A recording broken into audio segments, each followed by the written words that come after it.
नमस्कार previous video में देखिए plus two phase 3 admission date आज जाइए तो आमर अप्लाई डेट थी 3 अक्टोबर 17 अक्टोबर मध्य। तो आपण मैंने चाहते एडमिशन करने PMC panchayat government higher secondary school Nahabeda आप अप्लाई कर एडमिशन करेंगे।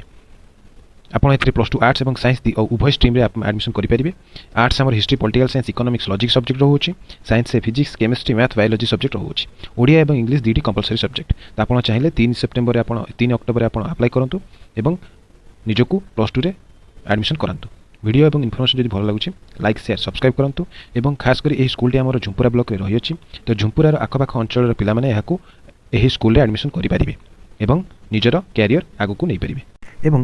पूर्व आप अन्य कौन कॉलेज में प्लस टू एडमिशन नहीं सारी तो आप चाहिए PMC panchayat government higher secondary school Nahabeda को ट्रांसफर कर आसीपारे। आप एक उत्तम शिक्षा पाइबा चाहते तेज जल्दी ही PMC panchayat government higher secondary school Nahabeda को प्रथम पसंद आकार में बाछंतु। धन्यवाद।